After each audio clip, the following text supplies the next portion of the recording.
There are nights when a man convinces himself he did right. He pours the whiskey, slow watches it catch, the lamplight, tells himself the reasons again, like a prayer worn thin from overuse. The evidence was incomplete. The timing was wrong. One more day would have made the case unbreakable. One more day would have meant justice instead of just revenge. Caleb Morrow had been telling himself those reasons for 3 years. He still woke at 2 in the morning with the image of a child's shoe lying in the dust. Small, brown leather, no foot inside it. Just sitting there in the red New Mexico dirt like something the earth had coughed up and refused to swallow back down. He could not remember the child's name. He had never known it. That more than anything else was what kept him awake. The night he found Sierra Eaglecroft began the way most nights in Dustfall began. Quiet in the wrong way. The kind of quiet that had weight to it that pressed against the ears like cotton stuffed too deep. Caleb had been riding back from the eastern edge of town, where he sometimes went when the walls of his rented room grew too close and the whiskey ran out, which it did with increasing frequency these days. He was 40 years old and looked 45 and felt 60 and had nothing to show for any of it except a horse that trusted him more than he deserved and a reputation in 3 territories that he would have traded for a full night of dreamless sleep. He heard the shot before he smelled the smoke. One crack of a rifle sharp and clean coming from the south where the land dropped into the dry wash called Redbone Gulch. Then silence. Then the sound he had learned to recognize in 8 years of field work back when he was still the kind of man who did field work. The low, eager sound of scavengers gathering. His hand tightened on the reins. 3 years ago, he would have turned north. 3 years ago, he had turned north, metaphorically speaking, in a warm office in Crail, Texas, with a warrant in his hand and a man's signature drying on a document that would have changed everything. He had chosen to wait. He had chosen to be certain, and certainty had cost 9 people everything they would ever have. He did not turn north. He pulled the horse south and rode toward the sound. She was bound to a post that had been driven into the earth with intention. That was the first thing that struck him even in the low copper light of the dying sun. Not a post thrown up in haste. Not a rough spar of wood hammered down by frightened hands. This post had been set deliberately, the wood treated against rot, the base packed with flat stones to keep it stable. Someone had driven out to this spot, dug the earth, set the wood, and gone home again. Days ago. Maybe a week. The woman tied to it had not been put there days ago. She was young, dark hair loose and wild from struggling, a dress of buckskin and calico that had been good quality once and was torn now at the shoulder and the sleeve. Her wrists were bound behind the post with rope that had already cut deep enough to bleed. Around her in a half-moon that was closing by inches with every passing breath, 6 coyotes moved through the sage with the patient confidence of animals that had learned waiting was the most efficient form of hunting. She was not screaming. That was the second thing that struck him. She was watching the animals with the focused attention of someone performing a calculation. Her chin was up. Her breathing, as near as he could tell from 40 yards, was controlled. She was counting something. Distances, maybe. Or patience. Caleb pulled his rifle from the scabbard sighted on the lead animal and fired. The shot rolled across the gulch like thunder finding its way home. The lead coyote dropped without a sound. The others scattered into the sage with a chorus of yelping that faded quickly into the dusk. The woman did not flinch at the shot. She turned her head toward him with the measured movement of someone who had been expecting exactly this and was now evaluating whether it was better or worse than the alternative. He rode down into the gulch, dismounted before the horse fully stopped, and pulled his knife. The rope was thick and cruelly knotted. He worked at it with the blade while she stood perfectly still, and he noticed she was using that stillness not as submission but as a kind of armor, holding herself contained so that whatever she felt would not be visible to a stranger. The last strand parted. She stepped forward, and her knees gave without warning. He caught her by the arms, and she immediately braced against his grip, getting her feet under her, pushing herself upright. She was shaking. She did not let go of his arms while she was shaking, but the moment her legs were steady, she released him and stepped back to a distance that put her just outside arm's reach. He recognized the calculation in that distance. far enough to run, close enough to see his face clearly. "I am fine," she said. Her voice was rough with thirst and steadier than it had any right to be. "Nobody ties a fine person to a post," Caleb said. She looked at him the way a surveyor looks at uncertain terrain, taking measurements, not unkindly but without sentiment. "You are Caleb Morrow," she said. He had not told her his name. He did not ask her how she knew it. Not yet. The coyotes would be back within the hour, and the light was failing, and there were questions that needed a fire and a roof, and at minimum a cup of water before they could be asked properly.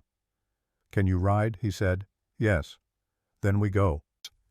They rode east until the gulch opened into a flat where a stand of cottonwood trees had found some underground water and made the most of it, growing tall and heavy-limbed in the otherwise spare landscape. He built a fire small enough not to advertise their position and large enough to hold back the cold that came down off the mesa after dark. He gave her his canteen without offering it, just held it out, and she took it and drank with the precise restraint of someone who had been taught that survival was a matter of discipline rather than desperation. 2 small sips. She handed it back.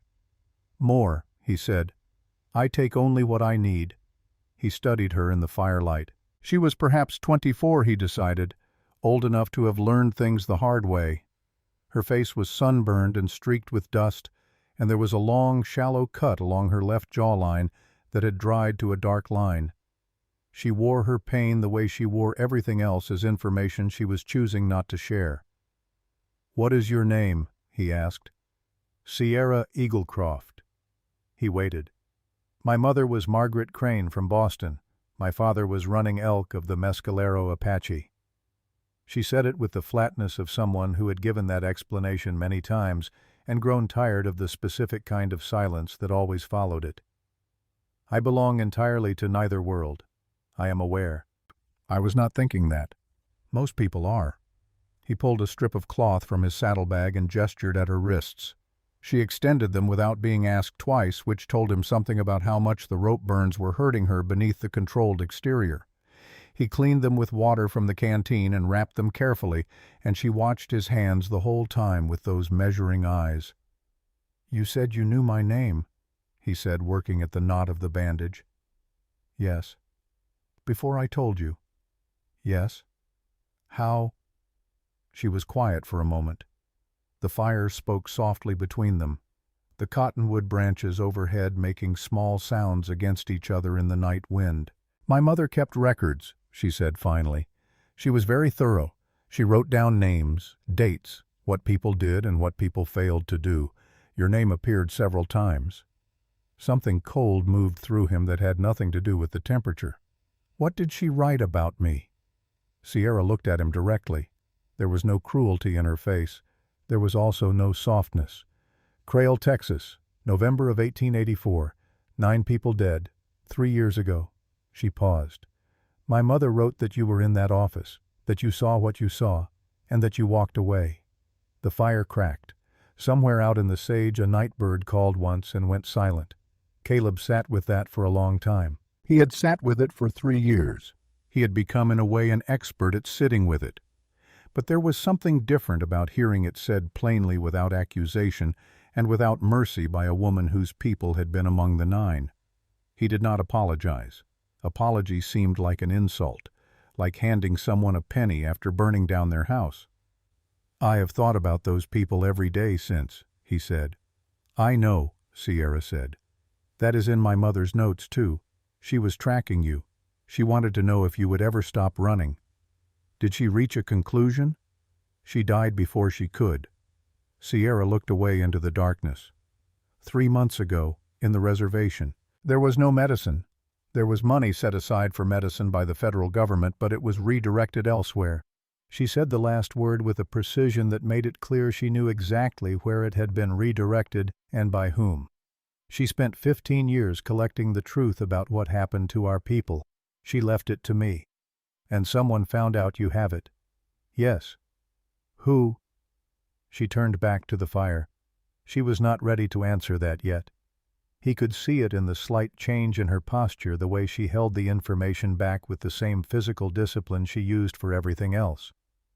"Sleep," she said. I will answer more in the morning. You are safe here for tonight.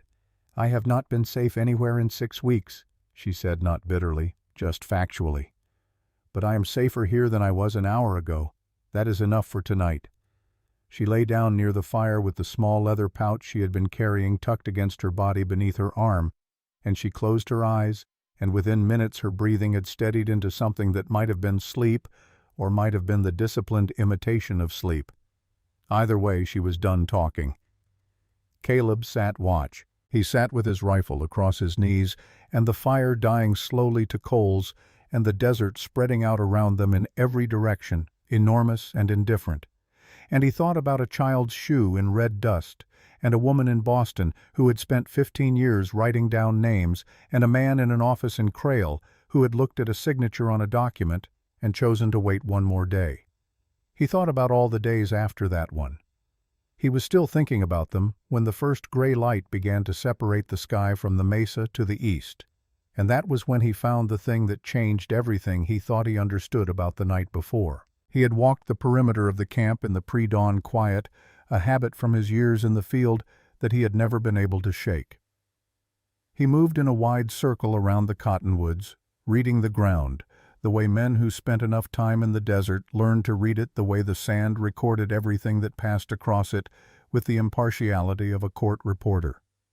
He found the tracks he expected, Sierra's boot prints from the direction she had come, his own prints and the horse's prints layering over each other near the gulch, the scattered chaos of coyote prints around the post. And then he found the post itself again in the early light, and he crouched beside it, and he looked at it properly for the first time. He had noted it the night before, set with intention. He had filed it as a detail and moved past it because there had been more urgent things to think about. Now he looked at it carefully. The wood was treated with linseed oil rubbed in by hand, the kind of treatment a man applied when he wanted something to last. The base stones were flat sandstone collected from somewhere else and carried to this location, fitted together with care. The post had been set in the earth at least a week before Sierra was tied to it. Possibly 2 weeks. Someone had known she would be here. Not approximately here. Here. This specific gulch. This specific patch of ground. He turned in a slow circle, looking at the terrain with the cold, calculating eye he had used for 8 years before he lost the will to use it. The gulch ran northeast to southwest. There were 2 ways to enter it from the north, which was the direction anyone traveling from the Apache reservation would likely come. Both approaches were visible from the ridge above. Someone had watched this place, had watched it long enough to understand Sierra's route, had set the post and waited. He walked back toward the camp, working through what that meant. It did not mean a random act of cruelty. It did not mean opportunists who had noticed a young woman traveling alone.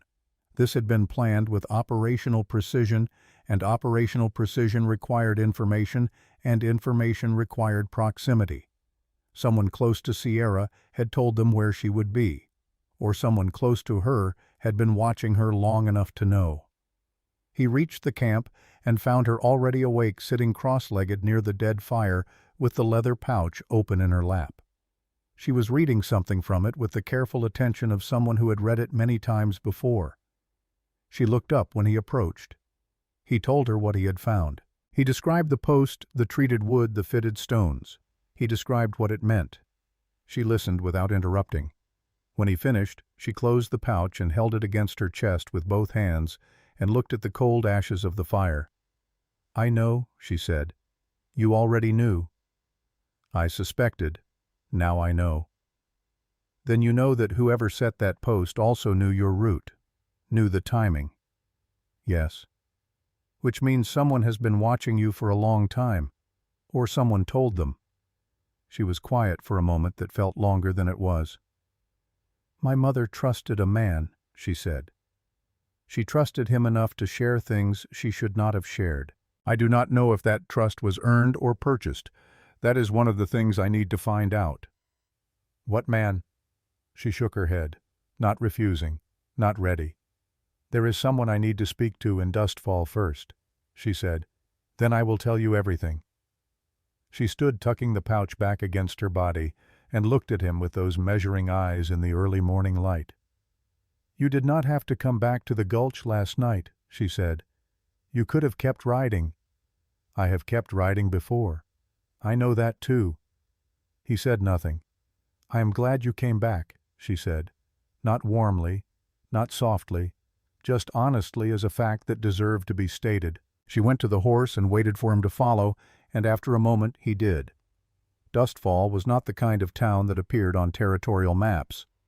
It existed because the trading route between the reservation and Silver Rock passed through it, and because water could be pulled from the ground there with a pump that had been installed by a man named Pruitt 20 years earlier and maintained by his son Jonas ever since. There was a general store, a livery, a blacksmith who worked 3 days a week, and an establishment that called itself a hotel, but functioned primarily as a place where men who did not want to be found could pay a reasonable price for a cot and a lack of questions. Jonas Pruitt ran the hotel the same way he had run everything since his son died, carefully, quietly, with the specific weariness of a man who had learned that caring too much about things made their loss unbearable. He was 55 years old and looked older. He had good hands, the kind that came from decades of physical work, and eyes that had been kind once and were now merely watchful. He had not trusted anyone easily since the investigation into the Redstone mine collapse had concluded with the word accident, and 2 witnesses who had been prepared to say otherwise had subsequently moved away to parts unknown without leaving forwarding addresses. He recognized Caleb Morrow the moment they walked in. He recognized Sierra Eaglecroft by her eyes. He came around the counter and guided them into the back room without speaking, checking the street through the window before he locked the door behind them. He gave Sierra water from a pitcher on the table, the good water he kept in the back rather than the sulfurous water from the pump, and he watched her drink it with the expression of a man watching something he had been half afraid he would never see. "Your mother used to stop here," he said to her. "When she was traveling, she always paid in good coin and never asked for anything she had not paid for." He paused. "I was sorry to hear she passed." "You knew her," Sierra said. It was not a question. "Enough to know she was one of the few people left in this territory doing work that mattered." He looked at Caleb. "Morrow, I heard you were somewhere in the area. I had not heard why." "I found her last night," Caleb said, "in Redbone Gulch, tied to a post." Jonas absorbed this. His expression did not change dramatically, but something behind his eyes shifted the way a card player shifts when a hand turns worse than expected. "Ward Dunning was here this morning," he said. "Early, before the light was full. He was asking about a young Apache woman traveling with a man. I told him I had not seen anyone fitting that description." Caleb said, "Dunning works for who these days?" Jonas moved to the window and looked out at the empty midday street of Dustfall without appearing to look at anything in particular. "Senator Harlan Fitch," he said, "though I would not say that name loudly anywhere within 20 miles of Silver Rock." Sierra said nothing. She was watching Jonas with the same focused attention she had turned on Caleb in the gulch, the measuring look, the calculation. Jonas turned from the window. "I have a reason to tell you this," he said. "I want you to understand that before I tell it. I am not an informant. I am not someone who trades in other people's troubles for profit. But I have been sitting on certain knowledge for 14 months, and it has become heavy enough that I would like to put it down." He poured himself a glass of the good water and drank half of it and set it on the table. "My son Thomas worked in the Redstone mine. The Redstone mine sits on land that belonged to the Apache before Senator Fitch arranged for the transfer of title through a series of paper transactions that I have never been able to fully understand, but that several men smarter than me have described as fraudulent." He said the last word with the flat precision of someone who had practiced saying it without emotion, because emotion made the saying of it too difficult. "There was a collapse in the lower shaft 14 months ago. 6 men died. One of them was Thomas. He was 26 years old." Sierra said, "I am sorry." The investigation concluded it was an accident, cave-in due to inadequate timbering. Jonas was quiet for a moment. "Thomas wrote me a letter 3 weeks before the collapse. He told me the timbering was fine. He told me the company had been ordered to extend the shaft 40 feet past where the geology supported it, because someone believed there was a richer vein beyond the existing workings. He told me he had raised the concern with the foreman, and the foreman had told him to keep working or find different employment. Caleb said, "Did you take the letter to anyone?" 2 witnesses were prepared to support what Thomas wrote. They both relocated within 3 weeks of the inquest. He picked up the glass and put it down without drinking.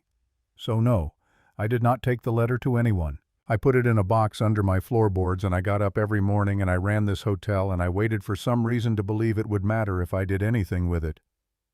He looked at Sierra. "Your mother sat at this table twice. Both times she asked questions I did not answer fully. I wish I had." He paused.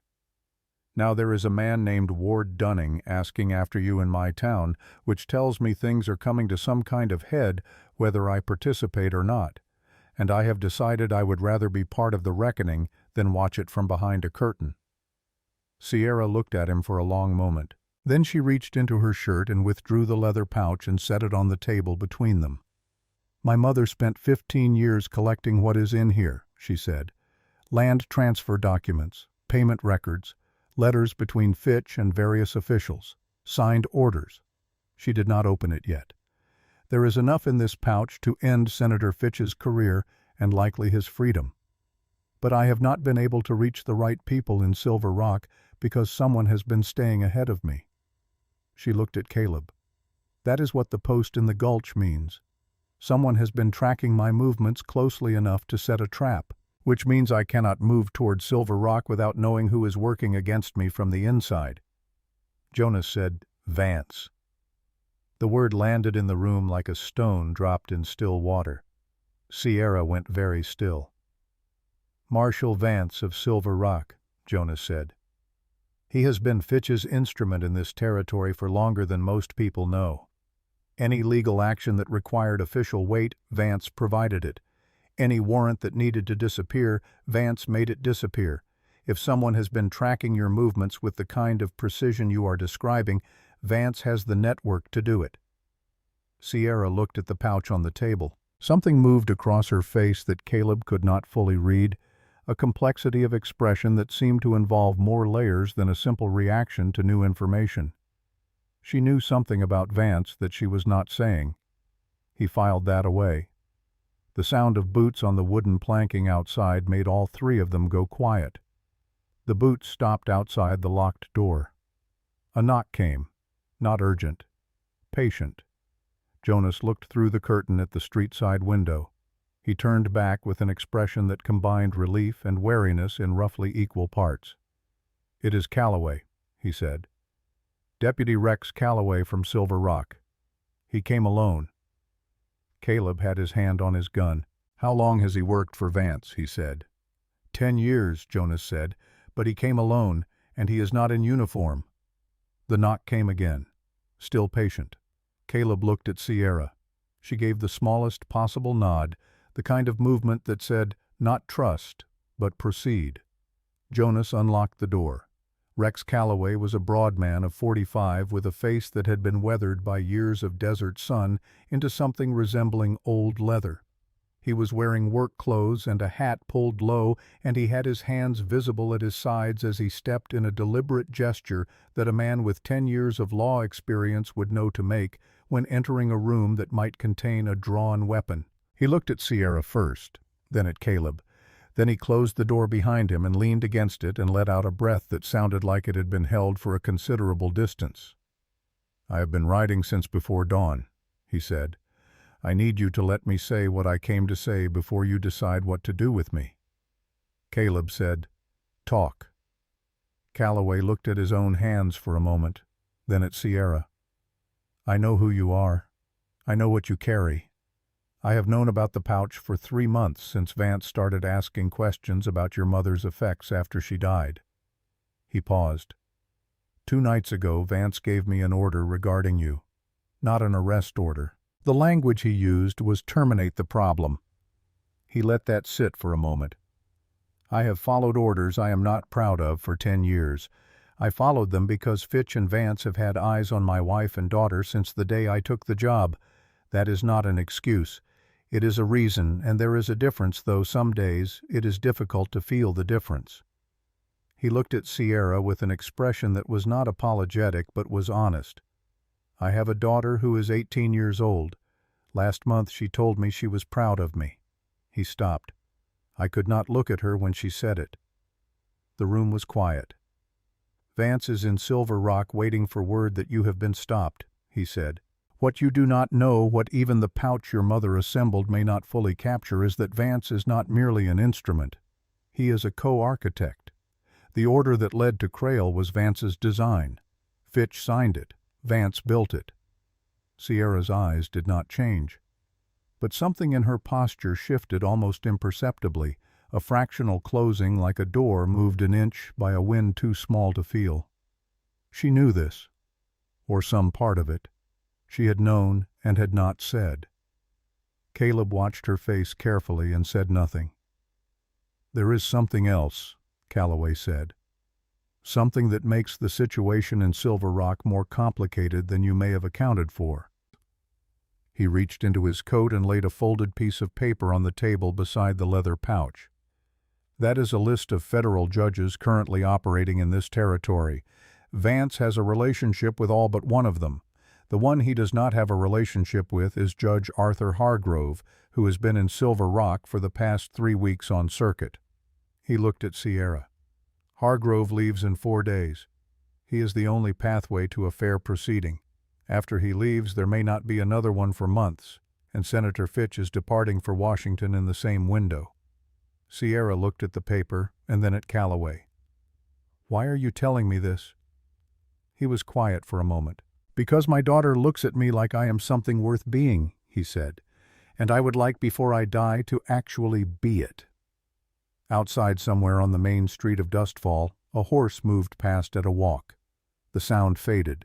The room held its quiet. Caleb looked at Sierra. She was looking at the leather pouch and the folded paper sitting side by side on Jonas Pruitt's table, 2 different kinds of truth laid out in the afternoon light. She put her hand flat on the leather pouch, pressed it gently. 4 days, she said. 4 days, Calloway confirmed.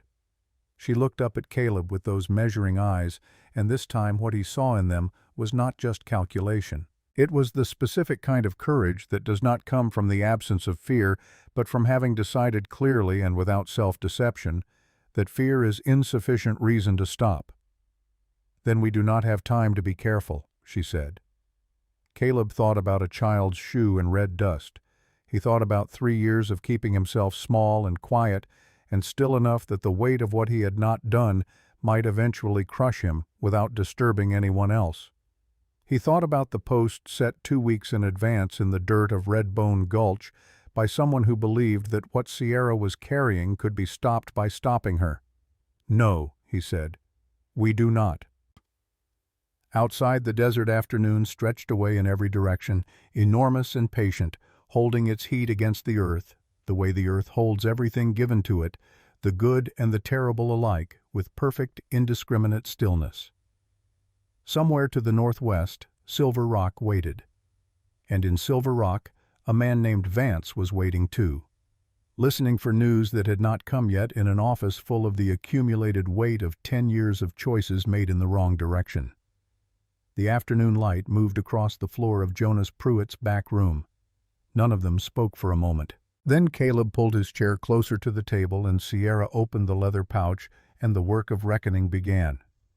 The papers spread across Jonas Pruitt's table in the late afternoon light looked ordinary enough to have fooled anyone who did not know what they were looking at.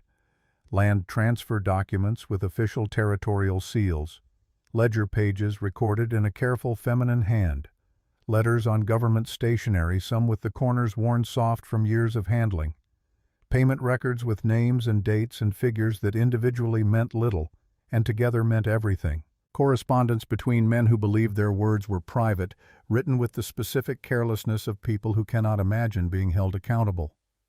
Sierra laid them out with the systematic care of someone who had studied this arrangement many times and knew exactly where each piece belonged in the telling. She did not rush. She did not narrate. She let the documents speak in the order she had determined they told their story best, which was not chronological, but architectural foundation first, then the walls, then the roof that covered everything. Caleb read without touching. He leaned forward with his forearms on the table and moved his eyes from document to document with the focused attention he had once applied to case files in a life that felt sitting here like something that had happened to a different man.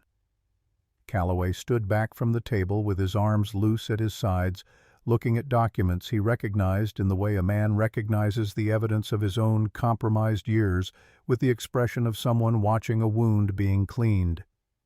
Jonas refilled the water glasses twice without being asked, and did not look at the papers directly the way a man avoids looking at something he already knows will change the shape of what he has to carry. It took 40 minutes for Sierra to walk them through it. The story the documents told was not complicated in its essential facts. Senator Harlan Fitch had beginning in 1879 and continuing through the present year of 1887 systematically arranged for the legal transfer of Apache land in the New Mexico Territory into private ownership.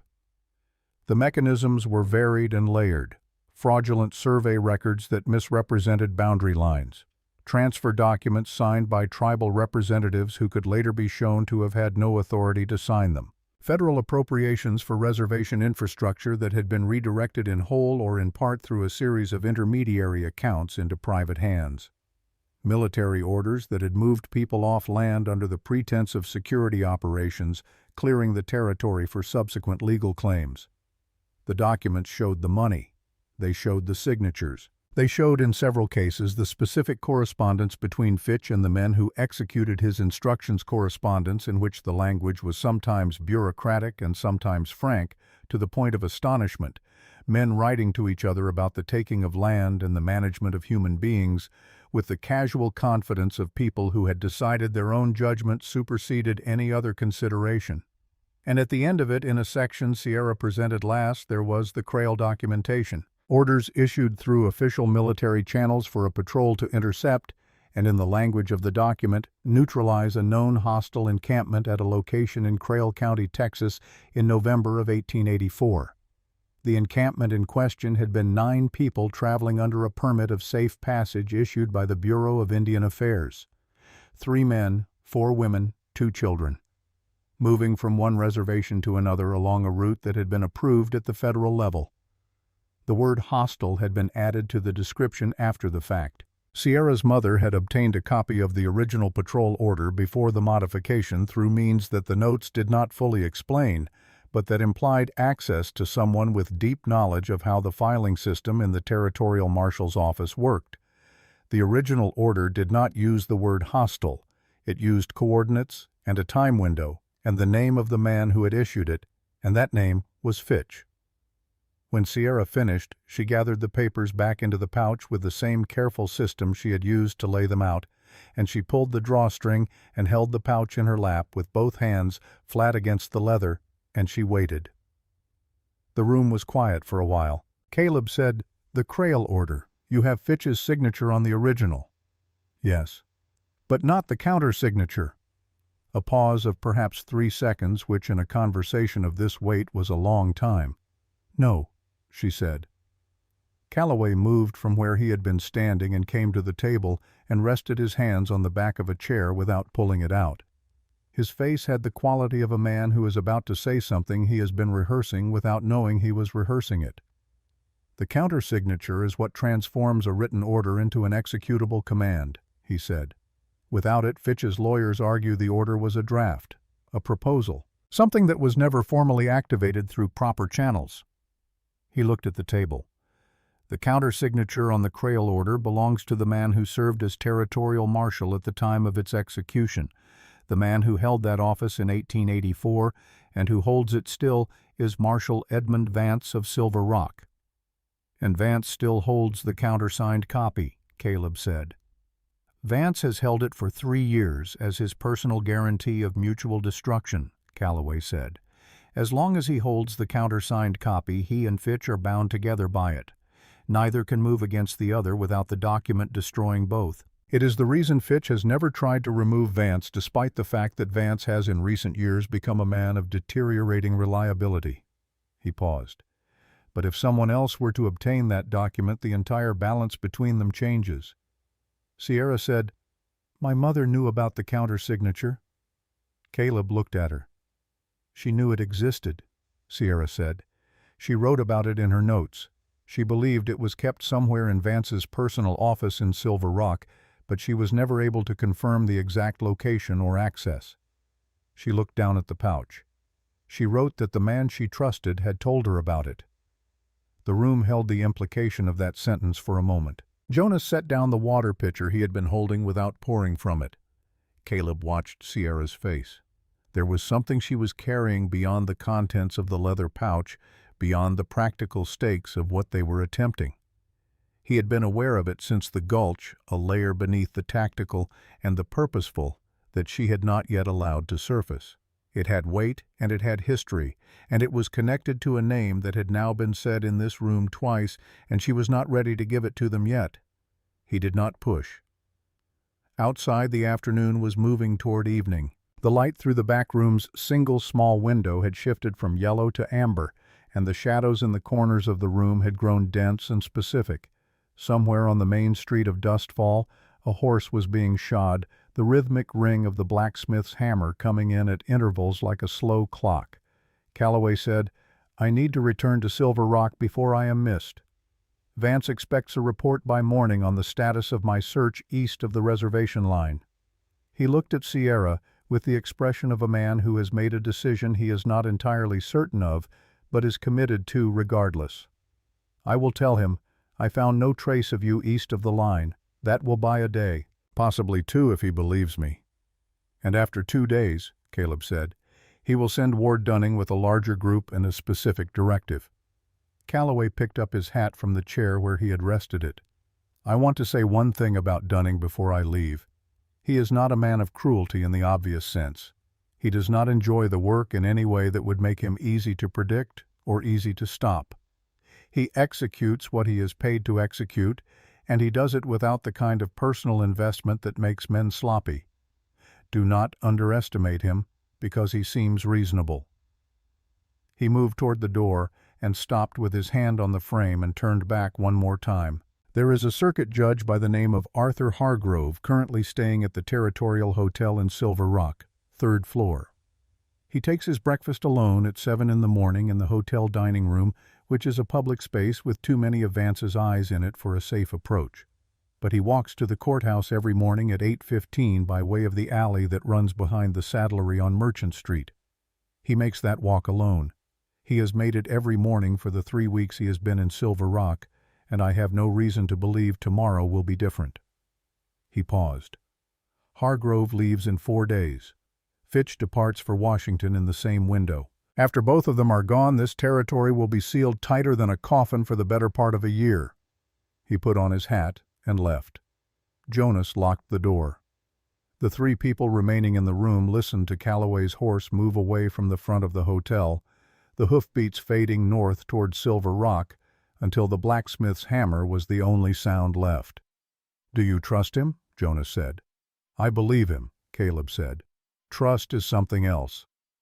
Jonas nodded slowly, the nod of a man who has learned the same distinction from experience. They ate from Jonas's larder as the evening came on fully, and the lamplight took over from the failing daylight. Black beans and salt pork and hard bread, and the last of a jar of preserved apricots that Jonas produced from a high shelf with the slight ceremony of a man offering the good thing he had been saving for a reason worthy of it. It was a quiet meal. They talked about practical matters, the route to Silver Rock, the timing of Hargrove's morning walk, the layout of the town as Caleb remembered it from a brief stay 2 years earlier.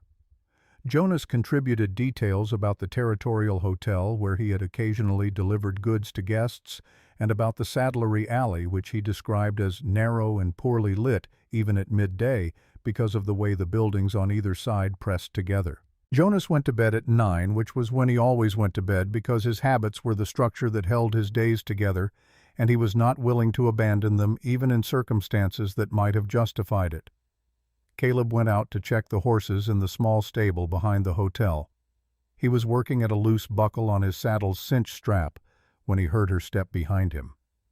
Sierra stood in the frame of the stable door with the night at her back and the lamplight from inside the hotel reaching her face and leaving the rest of her in shadow. She was holding the leather pouch against her chest with both hands in the way he had noticed she held it when she was thinking rather than simply carrying it. She looked for a moment less armored than she had looked all day, not weaker, just allowing something to be visible that she had been keeping covered. She came inside. She stood near the stall where his horse was shifting its weight with the patient restlessness of an animal that has traveled hard and wants sleep and is not going to get it quite yet. She put one hand flat on the horse's neck, and the animal stilled immediately under her touch with the specific trust of something that recognizes a steady hand. "There is something I have not told you," she said. He set down the cinch strap and turned to face her. She did not look at him when she began. She looked at her hand on the horse's neck.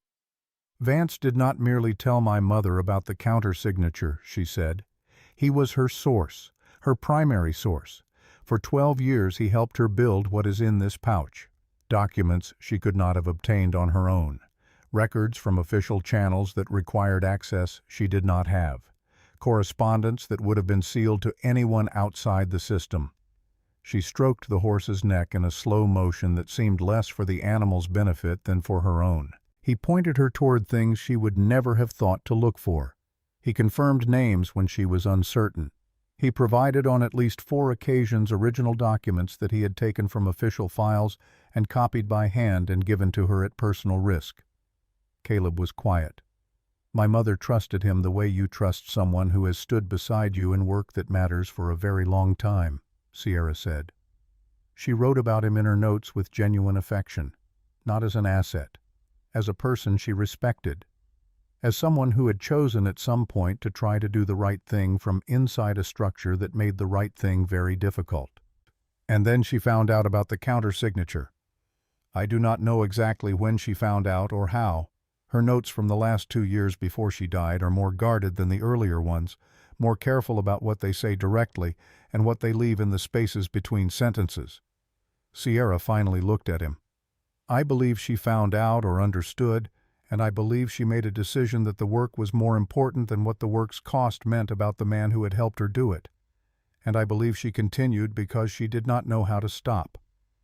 Caleb leaned against the stable wall and crossed his arms. "How does a man help build the evidence of his own guilt for 12 years, he said, not disbelieving, trying to understand it. "I have thought about almost nothing else for 3 weeks, Sierra said. "I believe he began with genuine intention. I believe he looked at what Fitch was doing and believed it was wrong, and believed he was in a position to expose it from the inside. I believe that was a real conviction, and not a performance." She was quiet for a moment. "And then I believe Fitch found out. And I believe Fitch gave him a choice. And I believe the Crail order was the price Vance paid to keep his position, which was the only position from which he could still do anything useful. He bought himself more time to do good by doing something terrible. That is what I believe he told himself. That is what I believe he may have continued telling himself for 3 years. She looked at the lamp on the stable wall.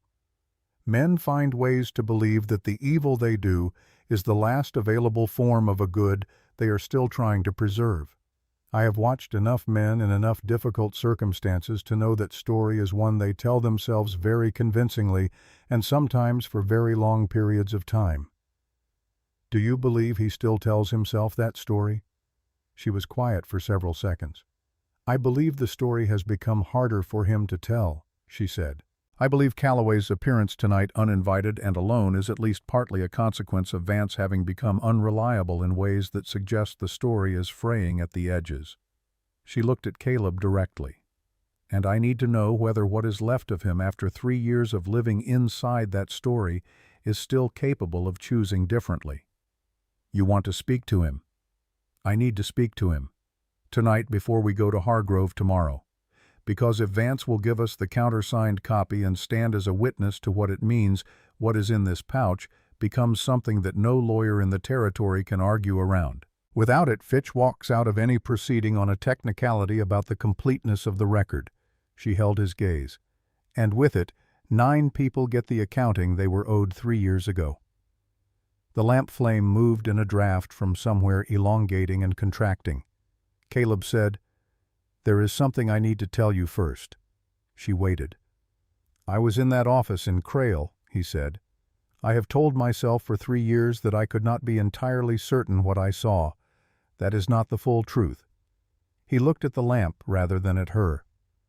"I saw Fitch sign a document. I was standing close enough to read the heading. I read it. I understood what it was. I turned away because I had made a calculation in that moment, the calculation that acting immediately on incomplete grounds carried more risk to the integrity of the case than waiting one more day for additional corroboration." He paused. "That calculation was wrong," he said. "The integrity of the case was not what I was actually protecting. I was protecting myself from the possibility of failure. I was protecting my record. I was afraid that if I moved too early and the case collapsed, I would be the one who had destroyed it. And while I was afraid of that, 9 people died." Sierra listened without moving. "I can testify to what I saw," he said. "I can sit down in front of Hargrove and tell him exactly what I saw in that office, what the document heading said, where Fitch was standing, what he did with the pen. That testimony, combined with what you have in the pouch, establishes Fitch's direct knowledge and direct participation in a way that the documents alone only imply." He looked at her. "I am prepared to do that." "You understand what that means for you," she said. "Between the moment you agree and the moment you actually testify, you are the most dangerous person in New Mexico territory from Fitch's perspective. I understand that. He will move to prevent you from reaching that chair." "I know." She studied him for a long moment with those measuring eyes, and something shifted in the quality of her attention, not the disappearance of the measuring, but a change in what she was measuring. He had the sense of a calculation being completed and a conclusion being reached that was different from the conclusions she had been reaching about him up to this point. "I need to ask you something," she said. "Ask. Are you doing this because it is right, or because you believe it will settle what you owe for Crail?" She did not say it as an accusation. She said it the way a good doctor asks a question that needs answering regardless of what the answer is. "Because if it is the second thing, I need you to know that I cannot be the instrument of your absolution. I am not here to forgive you, and I am not capable of giving you what you are looking for, if what you are looking for is the erasure of 3 years." Caleb held her gaze. "When I was standing in the gulch last night cutting the rope off your wrists," he said slowly, "I was not thinking about Crail. I was not thinking about 9 people or a child's shoe or a warrant I failed to execute. I was thinking about the rope and your wrists and the coyotes regrouping in the dark beyond the fire." He paused. "That is when I understood the difference. Crail is not the reason I am here. Crail is the reason it took me 3 years to be capable of being here. Those are not the same thing." The silence that followed had a different quality than the silences that had come before it. Not the silence of 2 people holding information back from each other. The silence of 2 people who have said enough of the essential things that the remaining silence is no longer between them, but around them. Sierra said, "I am going to speak to Vance tonight. I know, I am coming with you. I expected that." She took her hand from the horse's neck, and the horse shifted its weight again, resettling, and looked at them both with the patient brown eyes of an animal that had been waiting a long time and was willing to wait longer. They went out into the Silver Rock night an hour before midnight. They rode for Silver Rock before dawn. Jonas was awake when they came in from the stable, sitting at his kitchen table with a cup of coffee and the expression of a man who had not slept and had not expected to. He had packed provisions without being asked, hard bread and dried meat, and a small cloth pouch of coffee beans, and he pressed these on Caleb with the quiet insistence of someone performing an act of care that he did not know how to perform verbally. At the door he stopped Sierra with a hand briefly on her arm. "Your mother sat at that table," he said. He gestured back toward the kitchen. "Twice. She drank coffee and she talked about the work she was doing in terms careful enough that I understood it was important without understanding what it was. She had a way of making you feel that what she was doing mattered without making you feel obligated to be part of it." He was quiet for a moment. "I have been part of nothing for 14 months. It has been the longest 14 months of my life." Sierra looked at him. "I left something with Beaumont in Silver Rock last night," she said. "If we have not reached Hargrove by noon tomorrow, go to Beaumont on Cala del Arroyo and tell him Sierra sent you. He will know what to do with what I left." Jonas nodded once with the gravity of a man being given a responsibility he intends to honor. They rode. The distance between Dustfall and Silver Rock was 12 miles by the main road, 8 by the dry wash route that cut through the lower mesa. They had ridden the wash route the previous night to reach Silver Rock, gone over Vance's wall at 10:30, retrieved what they came for, and ridden the main road back to Dustfall before 2 in the morning. 4 hours total. The horses had handled it. Just. Now they were riding it again in the opposite direction before the sun was fully up, and the animals moved with the steady mechanical patience of horses that understood they were being asked for something and had decided to give it without complaint. The land between Dustfall and Silver Rock was open country in the early morning dark mesa and dry wash, and the long flat stretches of grama grass that had gone brown and stiff in the autumn cold. The stars were thick, and the moon was in its last quarter, providing just enough light to ride by without advertising their position against the skyline. They moved off the main road where the terrain allowed it, and stayed to the lower ground where the shadows were deeper and the sight lines from the ridges above were broken by rock and scrub. Sierra rode with the easy confidence he had noticed the day before, sitting her horse with the relaxed uprightness of someone who had learned to read the animal's movement and respond to it rather than resist it. She did not talk during the riding. Neither did Caleb. Their silence by now had a different character than it had the night before in the gulch. Not the wariness of strangers, not the careful negotiation of people working out how much to show each other. The working silence of two people who have said the things that needed saying and can now move through the remaining distance together without filling it. He thought about the marshal's office. They had gone in at 10:30 the previous night, coming over the adobe wall behind the building with the practiced ease of two people who had separately developed the habit of moving through places without being seen. The back door had been unlocked, which was information of a kind. The back room had been dark. Sierra had gone to the desk and he had stationed himself near the interior door. Vance had been on the telephone in the front office. Caleb had heard enough. The girl is not the problem. The problem is the man with her. Morrow has first-hand testimony. And then, after a silence on the other end of the line, "I understand."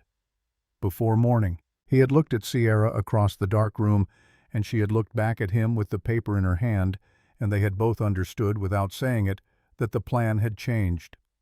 That going to Vance and asking him to choose differently was no longer an option they had the luxury of pursuing.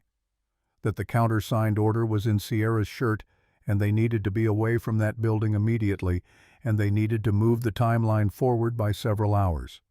They had gone back over the wall. They had stood in the alley 2 blocks from Beaumont's house while Sierra unfolded the document and held it in the lamplight that reached them from the main street, and Caleb had read the heading and the date and the 2 signatures at the bottom and understood what they now had and what it was going to cost to use it.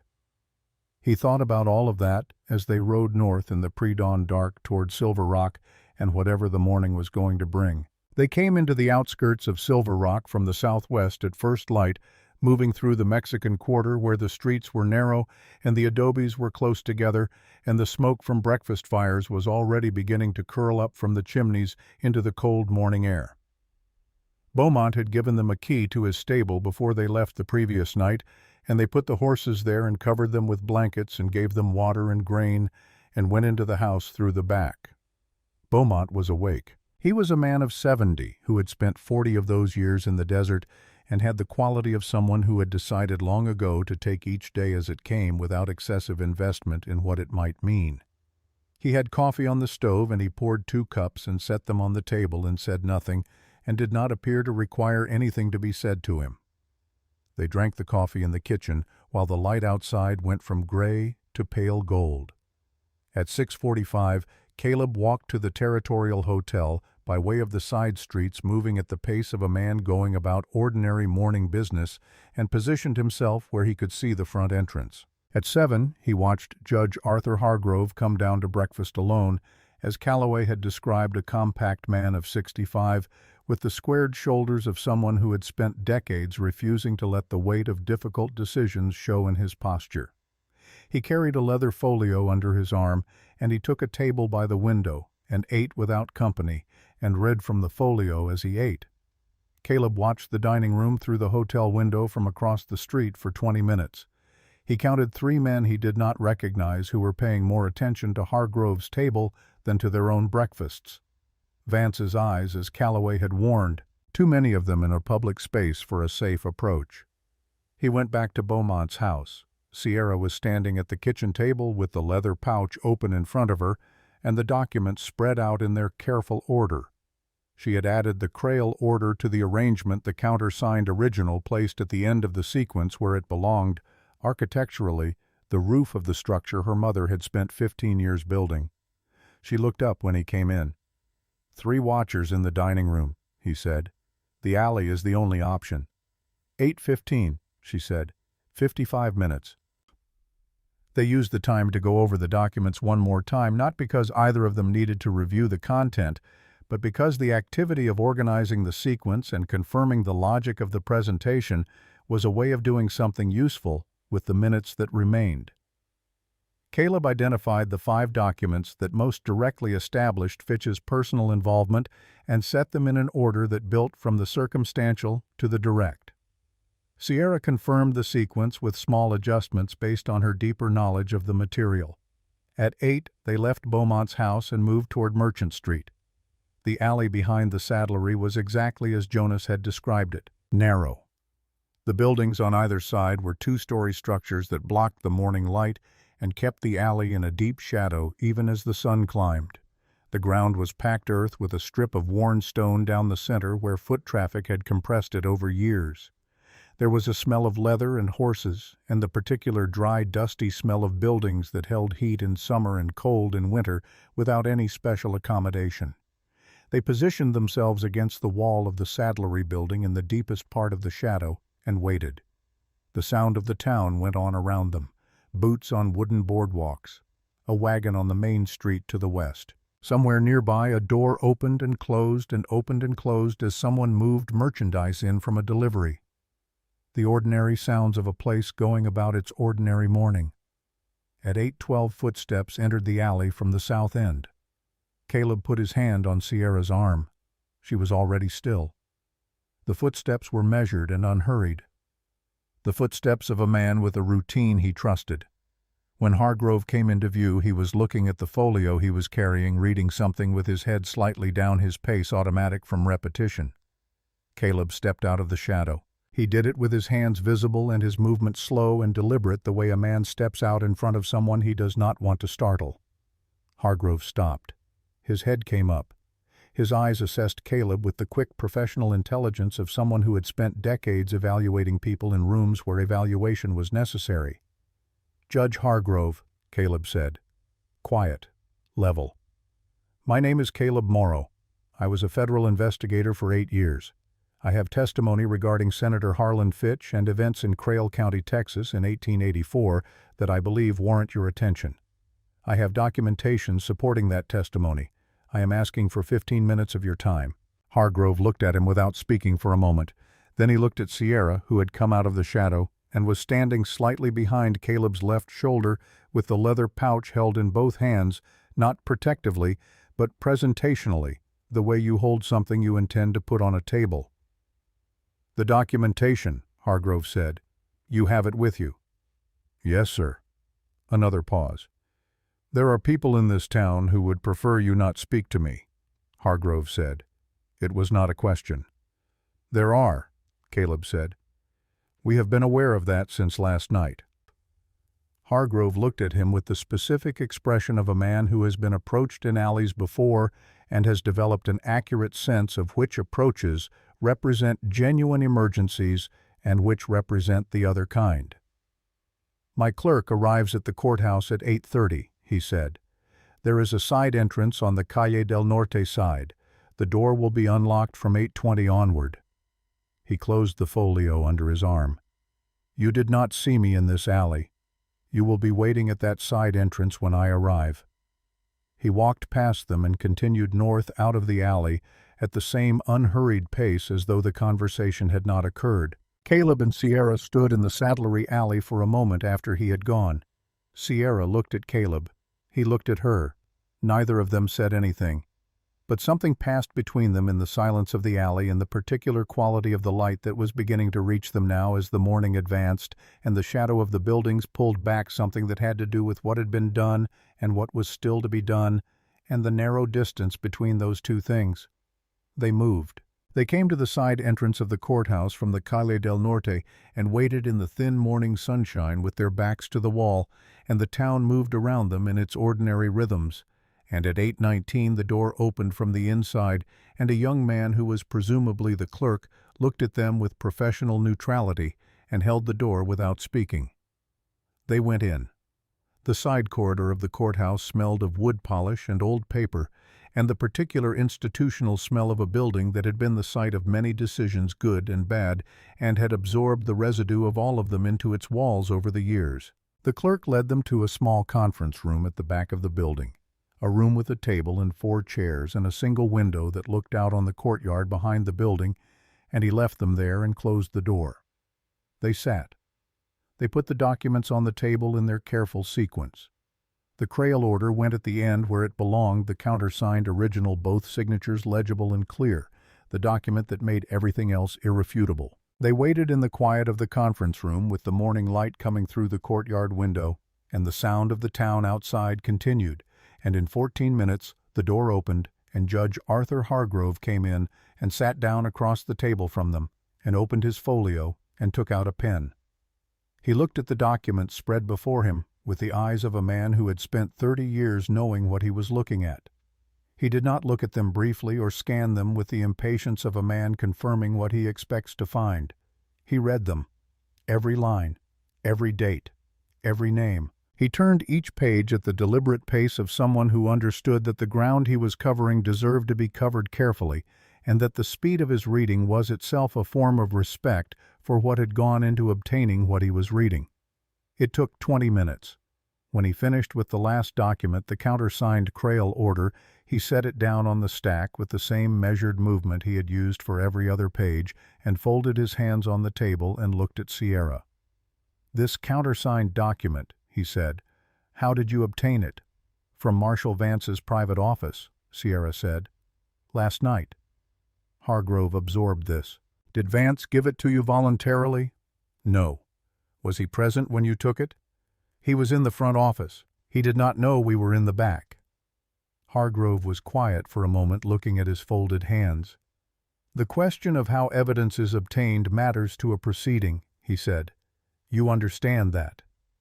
"I understand it," Sierra said. "I also understand that the man whose office it was signed an order that killed 9 people, and that he has been in possession of this document for 3 years as a tool of mutual protection, and that no legal mechanism existed through which I could have asked him to surrender it." She looked at Hargrove steadily. "My mother spent 15 years trying to build a case using legal mechanisms. She died in a reservation hospital waiting for medicine that had been paid for by federal appropriation and redirected by the man whose name is on that document. I am asking you to weigh the manner of its acquisition against the weight of what it documents." Hargrove looked at her for a long moment. Caleb sat beside Sierra and said nothing. This was her argument to make, and she was making it better than he could have made it. "I have a second item to raise," Caleb said when the silence had run its appropriate length. "I was present in Senator Fitch's office in Crail, Texas on November the 12th, 1884. I was there in my capacity as a federal investigator. I observed the senator sign a document. I read the heading of that document. I am prepared to testify under oath to what I saw." Hargrove turned his attention to Caleb. "You were the investigating agent on the Fitch matter at that time," he said. It was not a question. He had known or had guessed from the moment Caleb introduced himself in the alley. "I was." "The investigation was closed." "The investigation was closed because my supervisor at the time determined the evidence was insufficient.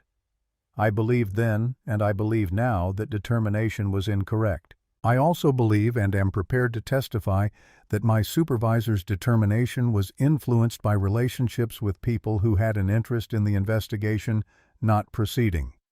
Hargrove said, "That is a serious allegation about a federal official." "Yes, sir," Caleb said. "I am aware of that." Another long silence. Outside the courtyard window, a pair of pigeons landed on the adobe wall and walked along its top with the proprietary confidence of birds that owned the place, pecking at invisible things between the stones. Hargrove looked at the stack of documents on the table. Then he looked at Sierra. Then at Caleb. "I want you to understand what I can and cannot do," he said. "I am a circuit judge. I have authority to convene a preliminary inquiry and to issue a warrant of examination requiring Senator Fitch to appear and respond to the evidence presented. That is a legal mechanism, not a trial. It is the first step in a process that will be long contested, expensive, and unpleasant for everyone involved, and most particularly for you." He looked at Sierra. "Fitch's legal representation will attack every document. They will attack the chain of custody. They will attack your credibility and your motives and your identity. They will attack the manner in which the Vance document was obtained. They will do all of that very effectively because they are very good at it and because they will have substantial resources behind them." "I know," Sierra said. "And you want to proceed." "My mother is dead," Sierra said. 9 people are dead. The land is still transferred. The money is still gone. The men who did these things are still doing them." She looked at Hargrove without flinching. "Yes, I want to proceed." Hargrove nodded once, slowly. With the weight of a man accepting a responsibility he did not choose but is not prepared to refuse. "I will issue the warrant of examination today," he said, "before noon. The warrant will require Fitch's presence within this jurisdiction for a period of 14 days, which will prevent his departure to Washington." He picked up his pen. "I will need formal written statements from both of you. I will need them before I leave this building this morning." He looked at the pen in his hand. "I will also need you to understand that from the moment I sign this warrant, you will both be in a degree of danger that I cannot protect you from through legal means. The warrant will constrain Fitch's movement. It will not constrain his resources or his anger or his willingness to use them." Caleb said, "We understand that." Hargrove looked at Sierra one more time with the specific expression of a man who is seeing something he wants to make sure he has seen correctly before he acts on it. "Your mother's name," he said. "What was it?" "Margaret Eaglecroft," Sierra said. "She used my father's name in her work, though she was born Margaret Crane." Hargrove was quiet for a moment. "I knew a Margaret Crane," he said, 20 years ago. She came to a courthouse in Santa Fe and tried to file a formal complaint about land transfer irregularities in the Northern Territories. The clerk refused to accept the filing. I was a junior associate at the time. I saw it happen, and I did not intervene." He looked at the documents on the table. "I have thought about that afternoon a number of times in the years since." The room was quiet.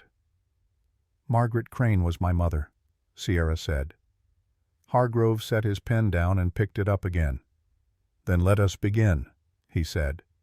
They wrote their statements in the conference room of the Silver Rock Courthouse while the morning advanced outside the courtyard window and the pigeons came and went from the adobe wall, and the town continued its ordinary business in complete ignorance of what was being put on paper in the quiet room at the back of the building. Caleb wrote his statement in the plain declarative language of a man who had spent 8 years writing reports and knew how to put facts on paper in the order that made them most difficult to argue with. He wrote what he had seen in Crail. He wrote what he had done and what he had not done. He wrote the name of his supervisor and the nature of the instruction he had received when the investigation was closed. He wrote it all without softening and without self-justification, in the flat, honest prose of a man who had decided that the time for protecting himself from his own history was finished. Sierra wrote her statement in a different register, more personal and more precise, in the way that personal knowledge is precise, not the precision of official language, but the precision of someone who remembers exactly where she was standing and what the light was doing and what her mother's voice sounded like on certain afternoons when they talked about the work. She described the pouch and its contents and their origin. She described her mother's methods and her sources, and the 15 years of careful, dangerous patient work that had produced what was now spread across the table. She described the countersigned document and how and where it had been found and what she believed its significance to be. When they were finished, they put the pen down and pushed the papers across the table to Hargrove and sat back and felt the particular physical sensation of having transferred a weight they had been carrying for a long time into hands that were, at least by the structure of the law, supposed to be capable of holding it. Hargrove read both statements.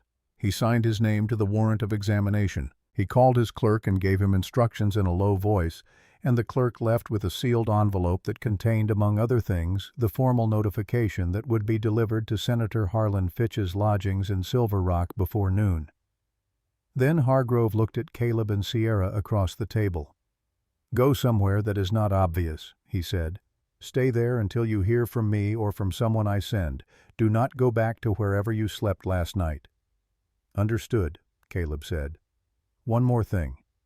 Hargrove looked at Sierra. "The document you took from Vance's office. I need to know whether Vance is aware it is gone." Sierra said, "He knows." Hargrove absorbed this.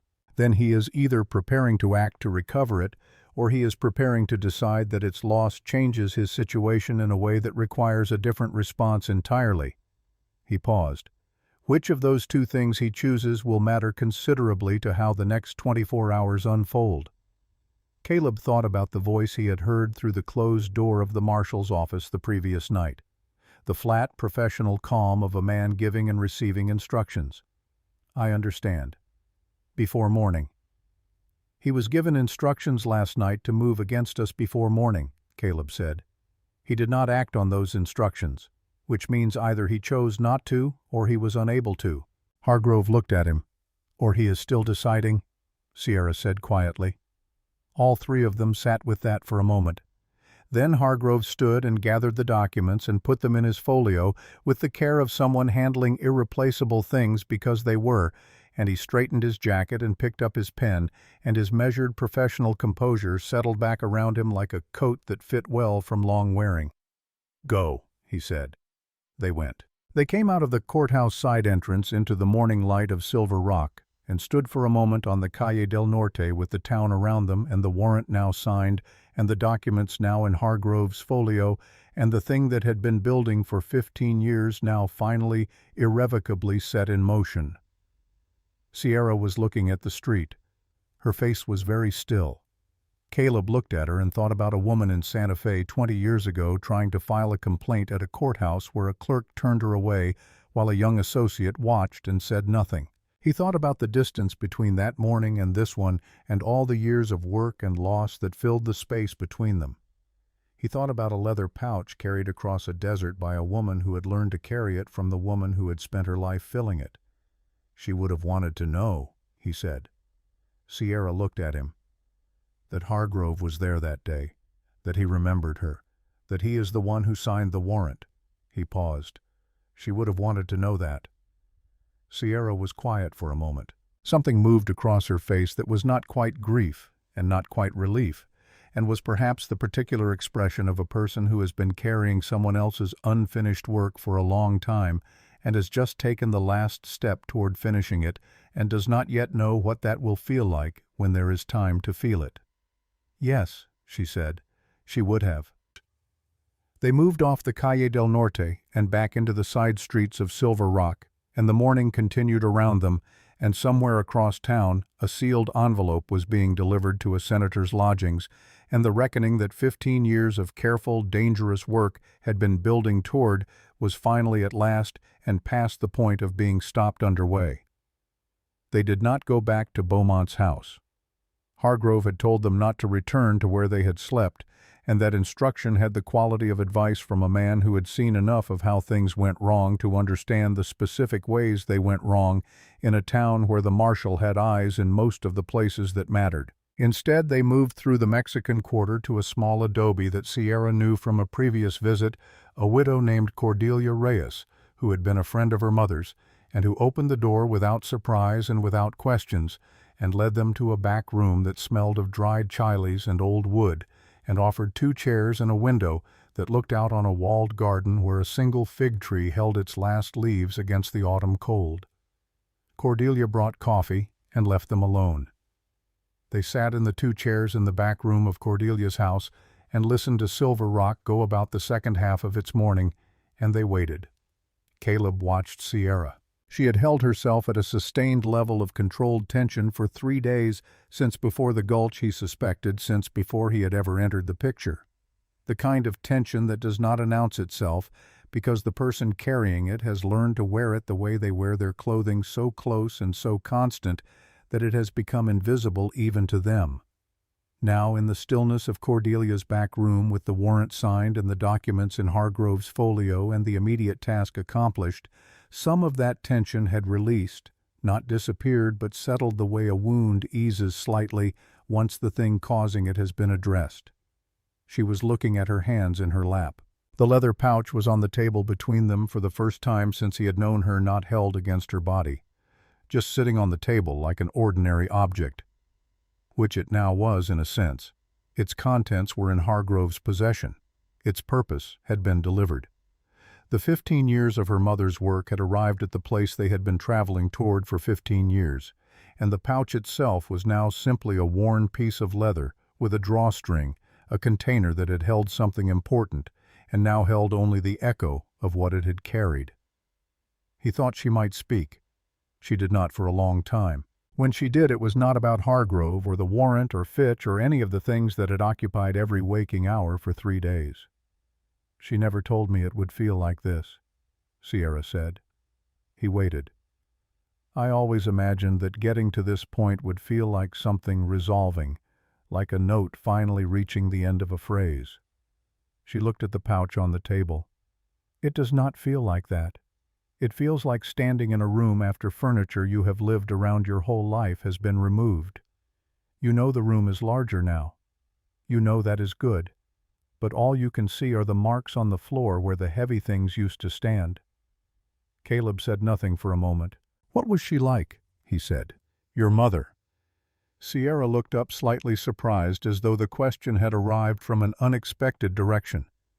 "She was the most patient person I have ever known," she said after a moment.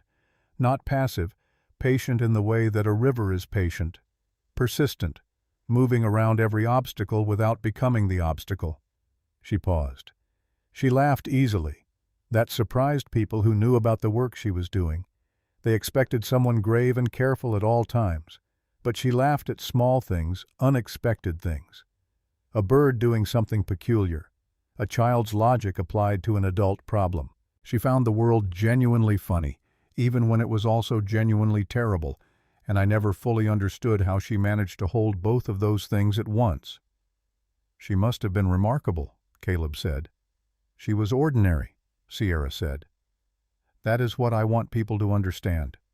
She was an ordinary woman who decided that the truth mattered and that she was in a position to do something about it, and she did something about it for 15 years without recognition or safety or any guarantee that it would amount to anything.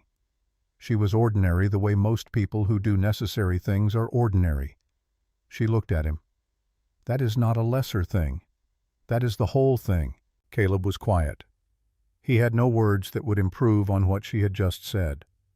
They sat for another hour.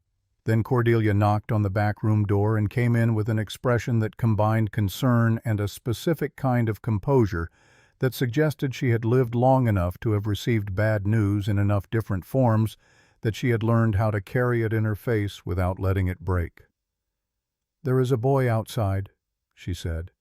"He says he was sent by a man whose name he will only tell to the woman with the pouch."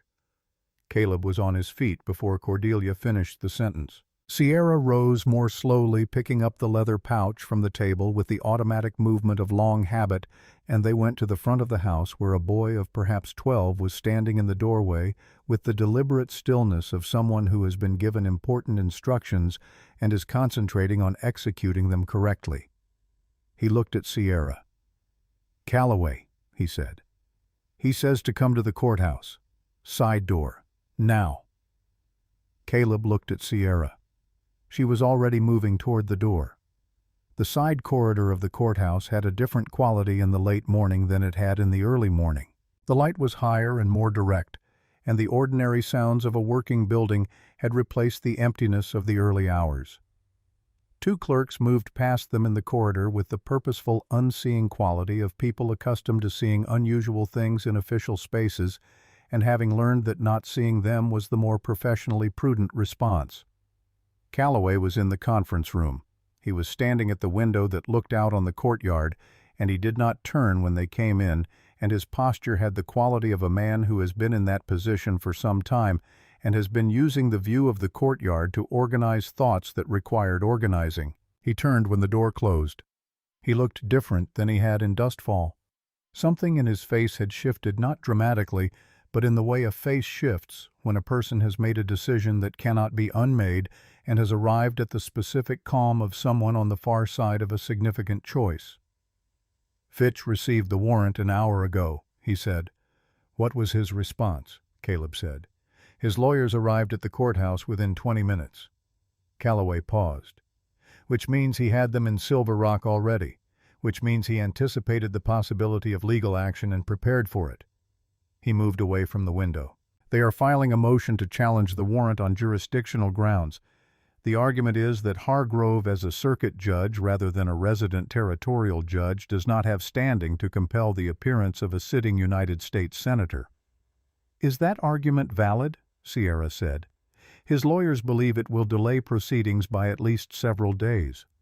Hargrove believes it will not succeed, but acknowledges it may cause a delay." Calloway looked at them both. "But that is not why I sent for you." He moved to the table and sat down. Not because he was tired, because what he was about to say required the gravity of a seated position. "Vance came to me this morning," he said. "Before the warrant was delivered, before any of this." Caleb watched him. "He came to my office, alone. He sat down across from my desk and he looked at me for a long time without saying anything, and then he told me that the document he had been keeping for 3 years was gone, and that he knew who had taken it." Calloway looked at Sierra. He was not angry. That was what surprised me most. I expected anger. What he had instead was the expression of a man who has been waiting for something to happen and has finally stopped waiting. Sierra said, "What did he want?" "He wants to testify," Calloway said. The room held that sentence for a moment.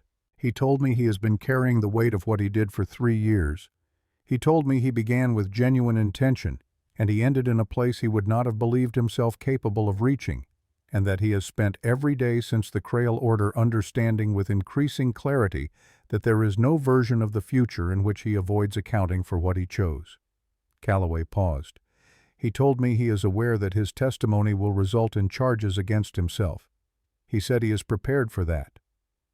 Sierra was very still. "He told me one more thing," Calloway said. He looked at her directly. "He told me to tell you that your mother knew. He said she found out about the Crail order 3 months before she died, and that she wrote him a letter, and that the letter did not condemn him. That she told him the work they had done together mattered regardless of the cost at which he had been able to continue doing it, and that she hoped he would one day find the courage to say publicly what he had told her privately." Sierra did not move for a long moment. Then she looked down at the leather pouch in her hands. "She never told me," she said. Her voice was level, precise. "She knew all of that, and she never told me." "I think," Caleb said carefully, "that she was protecting the work. If you had known about the Crail order and what Vance had done, you might have been unable to continue using the documents he had provided. She made a decision about what the work required." Sierra looked at him. "That is exactly what she would have done," she said. Not bitterly. With the clear-eyed recognition of a daughter who knew her mother well enough to understand precisely how she would have made that calculation, and to understand also that the calculation had been made out of love for the work and for the people the work was meant to serve, and not out of any indifference to the cost. Caleb thought about ordinary people and extraordinary patience and the specific kind of courage that does not announce itself but simply continues year after year in the direction of what it has decided is necessary. "Where is Vance now?" he said. "He is in Hargrove's chambers," Calloway said. "He arrived 20 minutes before I sent for you. He walked through the front door of this building in his marshal's coat, and he asked the desk clerk to inform Judge Hargrove that Marshal Edmund Vance wished to provide a voluntary statement regarding the events of November 1884 in Crail County, Texas." He let that sit. "He walked through the front door," Sierra said. "He walked through the front door," Calloway confirmed, "in front of whoever was watching, which, given that Fitch's lawyers were already in the building, means Fitch knows within the hour." Caleb straightened. "Which means Fitch will move quickly," he said. "His lawyers are already working the jurisdictional angle to delay Hargrove's proceedings. With Vance now providing a voluntary statement, the case is no longer a question of documents and a single witness's testimony. It is a marshal's first-hand account of the chain of command that produced the Crail order." He looked at Calloway. "Fitch cannot allow a proceeding to open with that combination of evidence. He will try to prevent it from reaching that stage." "I know," Calloway said. "That is also why I sent for you." He reached into his coat and produced a folded paper. "Hargrove asked me to give you this. It is a formal notice that you are both designated as protected witnesses in the matter of the preliminary inquiry now convened under his authority. That notice has legal weight within this territory. It means any interference with your safety or your ability to appear before him constitutes obstruction of federal judicial proceedings." He set the paper on the table. "It will not stop a bullet, but it means anyone who tries to stop you from testifying is committing a crime that Hargrove can prosecute directly and immediately." "When does Hargrove want us?" Sierra said. "This afternoon, 2 o'clock. In the formal inquiry room, not the conference room. He is convening the preliminary session today before the jurisdictional motion has time to work its way through the system." Sierra looked at Caleb. He looked at her. They had ridden into Silver Rock that morning with the warrant as the goal. The warrant had been signed. And now the goal had moved as goals do when the ground beneath them shifts to something that had been implicit in everything they had done since the Gulch, but had not until this moment become concrete and immediate and 2 hours away. "Then we have 2 hours," Caleb said. They went back to Cordelia's house because there was no better place to go, and because Cordelia, without being asked, produced bread and salted butter and a pot of beans that had been on the stove since morning, and the practical wisdom of eating before a consequential afternoon was not something either of them needed to be persuaded of. They ate in the kitchen while Cordelia moved around them with the comfortable efficiency of a woman who had learned long ago that the best thing you can offer someone in a difficult hour is the ordinary kindness of a meal prepared with care and served without commentary. When the meal was finished and Cordelia had gone back to her garden, Caleb and Sierra sat at the kitchen table, and the 2 hours between them and the inquiry room had the quality of a stretch of open ground that needed to be crossed carefully because there were things in it that could not be seen from where they stood.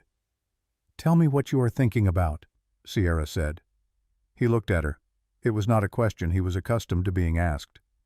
"I am thinking about Fitch's lawyers and what they will do with the jurisdictional motion," he said. "And I am thinking about whether Hargrove can hold the proceeding open long enough for testimony to be entered into the formal record before they find a mechanism to shut it down." He paused. "And I am thinking about the jurisdictional argument itself. If Fitch's lawyers convince a higher authority that Hargrove overstepped everything entered into the record today becomes legally contested." "Hargrove knows that," Sierra said. "Yes. Which means he is proceeding today anyway. Which means he believes the weight of what will be entered into the record today is worth the legal contest that will follow."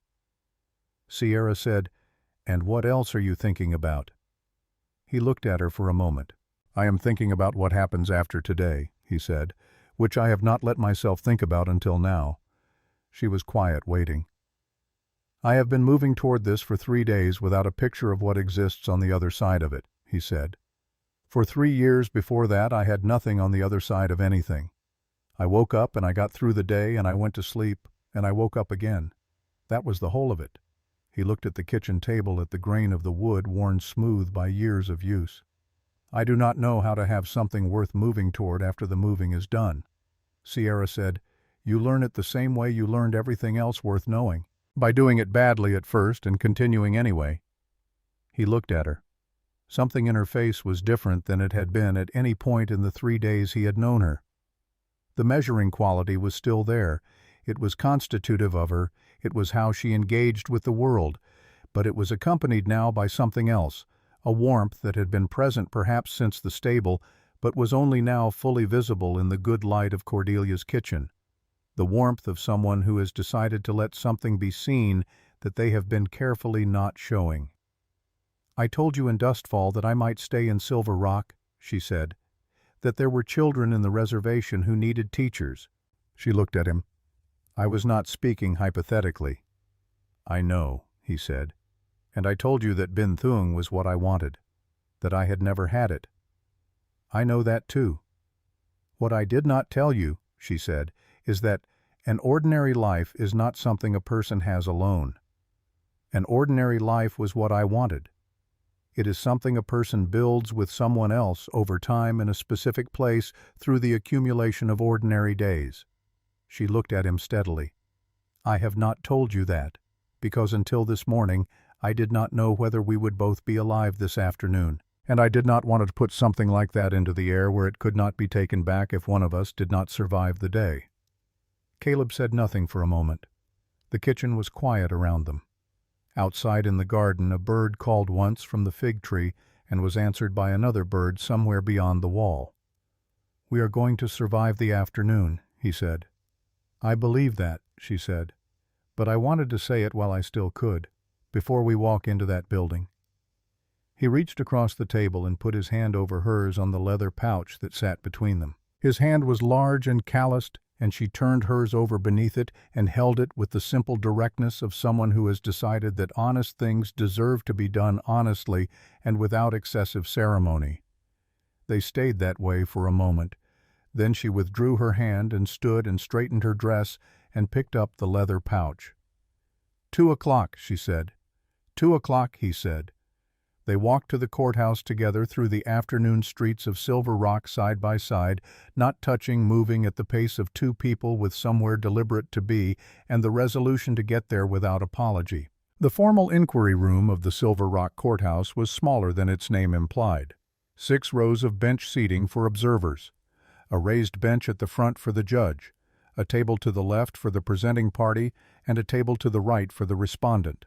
Between them, a witness chair positioned so that the person sitting in it could be seen clearly from all 3 positions. It was at 2:00 in the afternoon, full. Hargrove had not limited attendance. Word had moved through Silver Rock in the way that significant news moved through a small town rapidly and imperfectly, carrying the essential truth forward, even as it shed details and gained embellishments along the way. What people knew more or less accurately was that a proceeding involving Senator Fitch had been convened on short notice at the Silver Rock courthouse, and that it involved an Apache woman and a former federal investigator and a set of documents, and that it had something to do with events in Texas 3 years ago. That was enough to fill 6 rows of benches. Fitch's lawyers occupied the respondents' table with the composed efficiency of men who were very good at their work and knew it. There were 3 of them, all prosperous-looking, all carrying the particular confidence of legal professionals who had never lost a case they did not intend to lose. The oldest of the 3 was reviewing documents with the unhurried attention of someone who had already decided how the afternoon would proceed and was simply confirming the sequence. Fitch himself was not present. The single window on the west wall of the inquiry room looked out on the narrow side street that ran between the courthouse and the building next to it. Caleb noticed the window because he noticed exits and sight lines the way a man noticed them after enough years of field work automatically and without deciding to. Ward Dunning was standing in that street. He stood at the edge of the window's frame, not directly in front of it, the way a man stands when he wants to see without being seen. He was in his coat with his hat pulled low, and his right hand rested near the butt of his revolver in the loose, habitual way of someone who had carried a gun for so long that proximity to it was no longer a decision, but a posture. He was looking through the glass at the room, at Sierra, at the documents on the table, at the rows of Silver Rock citizens sitting in the benches behind them. Caleb watched him without turning his head. Dunning stood there for the length of time it took Sierra to arrange the documents in front of her and look up at Hargrove and indicate she was ready to begin. Perhaps 2 minutes. Perhaps 3. Then his hand moved away from the revolver. It was a small movement, deliberate. He let his arm hang straight at his side, and he looked through the window for another moment at the room full of people and the judge at the bench and the woman preparing to speak, and then he turned and walked away up the side street and did not come back. Caleb exhaled slowly and faced forward. Some things ended not with a confrontation, but with a man looking at what he had been paid to prevent and deciding in the privacy of a side street on a cold November afternoon that the price was one he was no longer willing to collect. His lawyers had advised him that his presence was not required at a preliminary inquiry and that his absence was strategically preferable to the optics of a sitting senator sitting at a respondent's table in a territorial courthouse. He was, according to the formal notice filed by his legal team, available by written communication and would appear in person at such time as his lawyers determined that appearance to be legally obligated. Caleb and Sierra took the table to the left. Marshal Edmund Vance sat in the first row of observers, seating alone in his marshal's coat with his hat in his hands. He did not look at Sierra when she came in. He looked at the front of the room with the focused stillness of a man engaged in a private and demanding conversation with himself. Calloway sat 2 rows behind Vance, out of uniform, his hands folded in his lap. Jonas Pruitt sat at the end of the last row near the door with the posture of a man who walked a long way to be somewhere and intends to stay for the duration. He caught Caleb's eye briefly when they came in and gave the smallest possible nod, the nod of a man confirming a private decision. Hargrove entered at 2 o'clock precisely, and the room came to whatever order it was capable of, and the proceeding began. He opened by reading the basis for the inquiry into the formal record.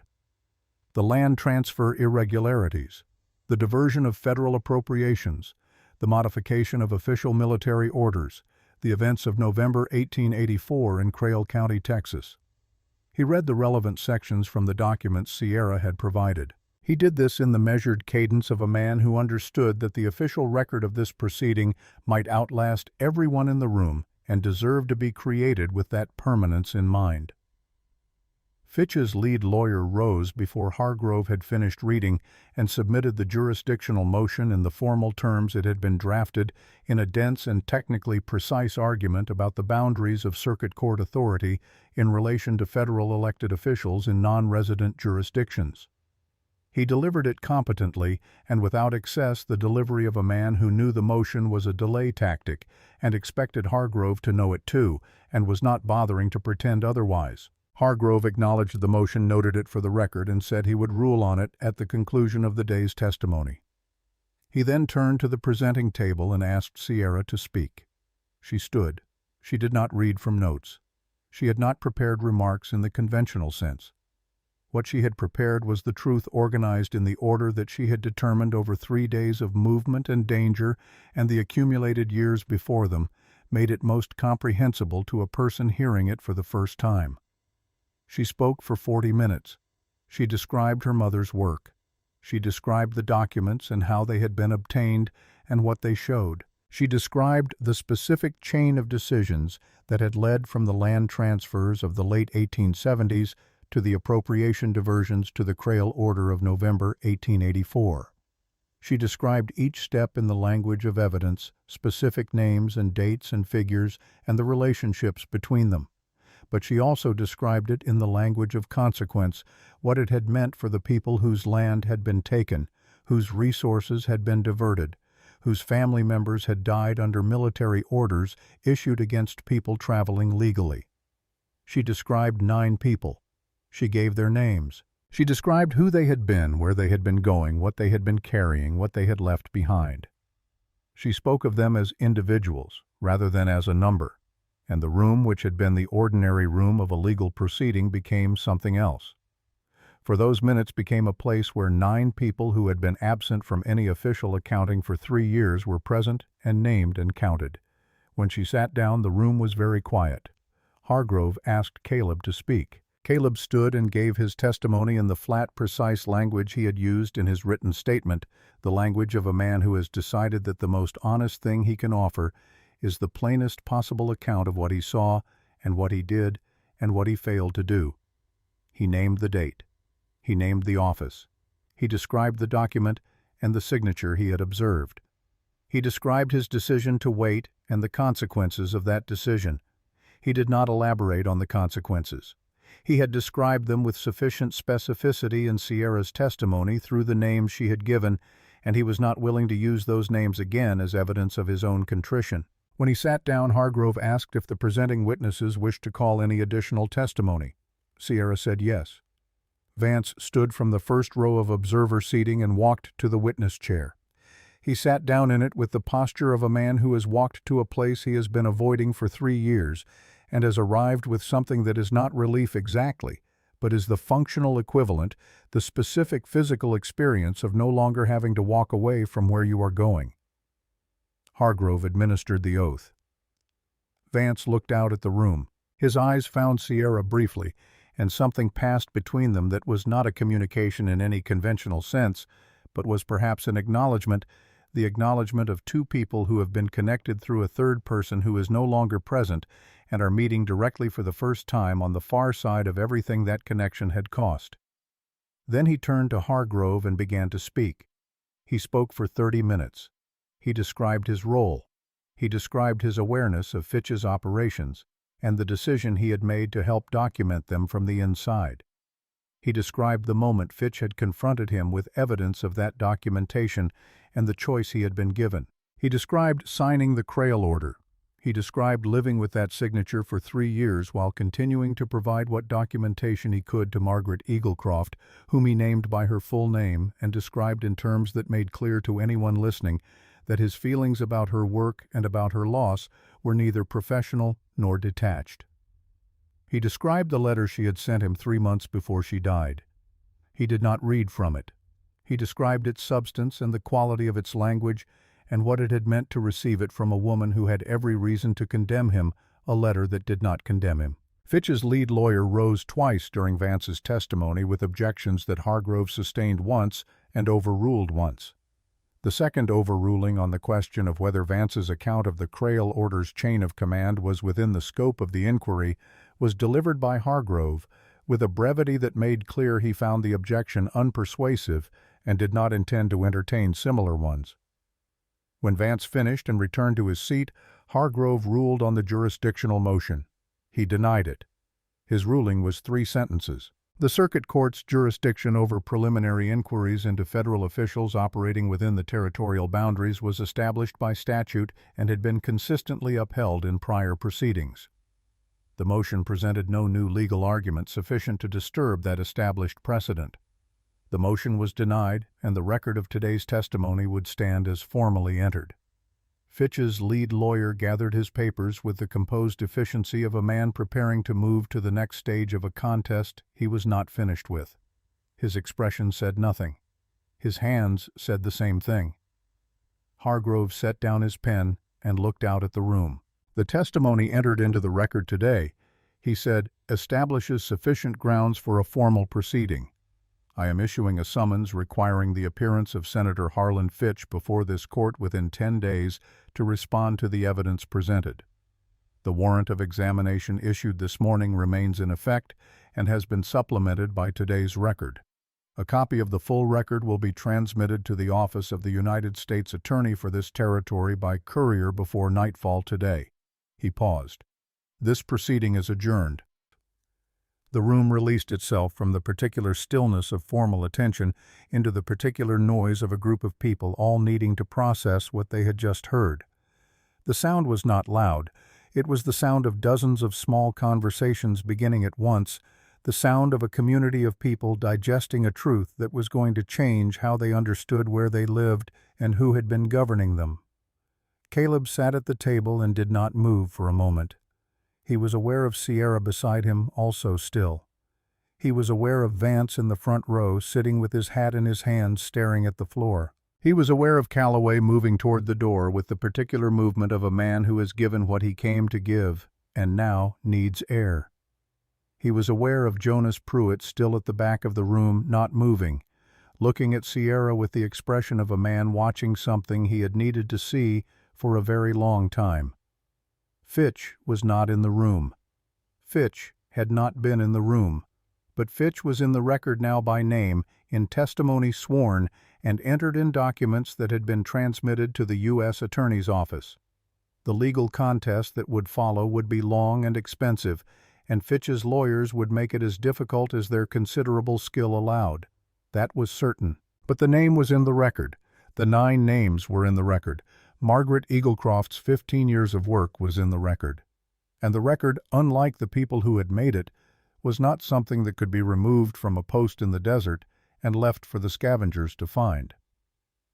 Sierra picked up the leather pouch from the table and held it in her lap, and looked at the front of the room where Hargrove had sat, and the witness chair where Vance had sat, and the empty space in the middle where the truth had been spoken this afternoon, into the official air of a building that was required by the structure of the law it housed to keep what it had received. She held the pouch for a moment, then she set it back on the table.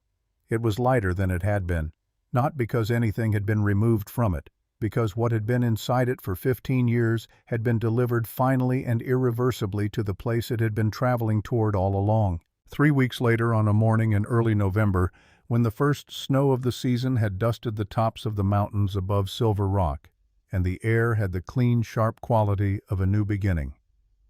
Caleb stood outside a building on the eastern edge of town that had been a warehouse 6 months earlier, and was now, by virtue of Cordelia Reyes's organizational ability and Jonas Pruitt's contributed labor and a modest appropriation from a church fund that Hargrove had quietly directed toward it, a schoolroom.